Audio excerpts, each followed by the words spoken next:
ಉಪ್ಪು ಹುಳಿ ತಿನ್ನೋ ಖಾರ, ಉಪ್ಪು ಹುಳಿ ಖಾರ ತಿನ್ನೋಂಥ ದೇಹ.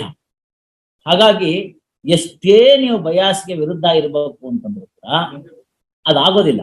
ಹಾಗಾಗಿ ನ್ಯೂಟ್ರಾಲಿಟಿ ಅನ್ನೋದು ಬಹಳ ಕಷ್ಟ ಆಗುತ್ತೆ.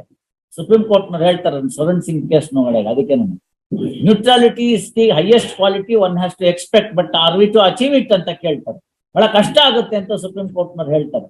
ಹಾಗಾಗಿ ಏನಾಗುತ್ತೆ, ಬೆಳೆದು ಬಂದ ವಾತಾವರಣ, ಅವರು ಪ್ರಾಕ್ಟೀಸ್ ನಲ್ಲಿ ಇರ್ತಕ್ಕಂಥ ತಗೊಂಡಿರೋ ವ್ಯೂ ತಾವು ನೋಡಿರ್ಬಹುದು. ಲೇಬರ್ ಸೈಡ್ ಇಂದ ಯಾರು ಫ್ರಮ್ ದಿ ಬಾರ್ ಎಲ್ಲ ಎಲಿವೇಟ್ ಆಗ್ಬಿಟ್ರೆ judgements will be all of that nature.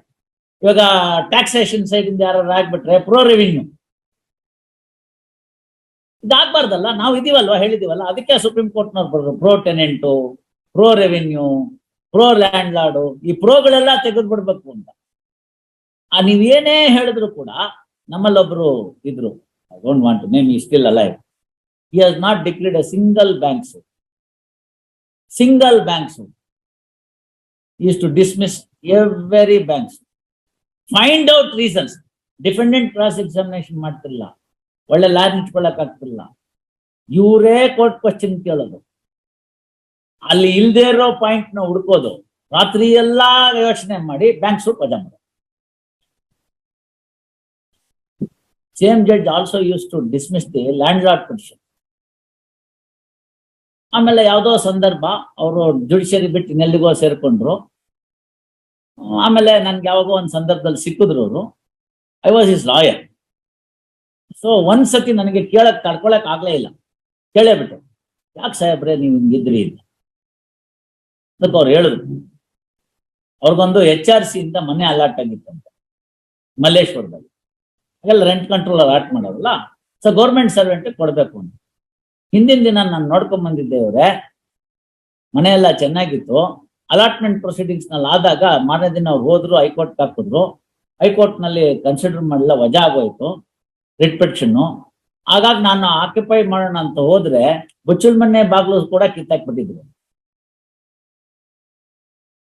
So he carried an impression that all landlords are of that nature and that interfered in practically every decision. Can you call him as a judge then?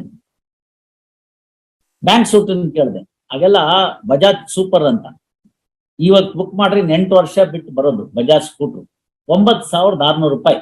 ನಾವು ಒಂದು book ಮಾಡಿದ್ವಿ, ನಮ್ದು ಯಾವಾಗೋ ಬಂತು ಹೀಗೆ, ಯಾವಾಗೋ ಒಂದು ಸಂದರ್ಭದಲ್ಲಿ 9,600 ರೂಪಾಯಿಗೆ 2,000 ರೂಪಾಯಿ ಕೊಟ್ಟು ಕ್ಯೂರಾಜ್ ಮೋಟರ್ಸ್ ಅಲ್ಲಿ ಬುಕ್ ಮಾಡ್ಬಿಟ್ಟು ನೀವು ಮರ್ತು ಬಿಡ್ಬೇಕು. ಒನ್ ಫೈನ್ ಡೇ ಒಂದು ಲೆಟರ್ ಬರುತ್ತೆ that your scooter is ready ಅಂತ. ಅವಾಗ ತಗೊಂಡ್ಬೇಕದ್ನ, ಇಲ್ದಾರೆ ಪ್ರೀಮಿಯಂ ಕೊಟ್ಟು ತಗೋಬೇಕು. ಆ 9,600 ರೂಪಾಯಿ ಕೊಡ್ಬೇಕಾದ್ರೆ ಮಿಕ್ಕಿದ್ದ ಅಮೌಂಟ್ ನ ಕೊಟ್ಟು ನಾವು ಆಮೇಲೆ ಅದನ್ನ ತಗೋಬೇಕು. ಇವರು ಅದೇ ತರ ಒಂದು ಸಾಲ ಕೇಳಿದ್ದಾರೆ ಬ್ಯಾಂಕಲ್ಲಿ. ಜಡ್ಜು ಗ್ಯಾರಂಟಿ ಯಾರು ಹಾಕ್ತಾರೆ ಅವ್ರಿಗೆ? ಇನ್ನೊಬ್ಬ ಜಡ್ಜ್ ಹಾಕ್ಬೋದು. ಇಲ್ಲ, ನೀವು ಇಂಡಿಪೆಂಡೆಂಟ್ ಆಗಿ ಯಾರನ್ನಾರು ಕರ್ಕೊಂಡ್ಬರ್ಬೇಕು. ಎಲ್ಲಿಂದ ಕರ್ಕೊಂಡ್ಬರ್ತಾರೆ? ಸೊ 3 ತಿಂಗಳು ಸತಾಯಿಸ್ಬಿಟ್ಟು ಅವ್ರಿಗೆ ಲೋನ್ ರಿಜೆಕ್ಟೆಡ್ ಅನ್ಬಿಟ್ಟು. ಸೊ ಬ್ಯಾಂಕ್ ಸೂಟ್ನೆಲ್ಲ ಹಿಂಗ್ ಹುಡ್ಕೋದು. These prejudices should stop ಅಲ್ಲ. Moment you assume this position, this should stop. So being a propounder of a particular will, DW1 ಹೇಳ್ಕೊಳ್ಳೇಬೇಕು, ಅದನ್ನ ನೀವು ಬಯಾಸ್ ಅಂತ ಕರ್ಕೊಳಕ್ಕಾಗಲ್ಲ. ಬಂದೆ DW2 ಅವ್ರ ಅಣ್ಣ ಮಾಡಿರ್ತಕ್ಕಂಥ ವಿಲ್ಲು.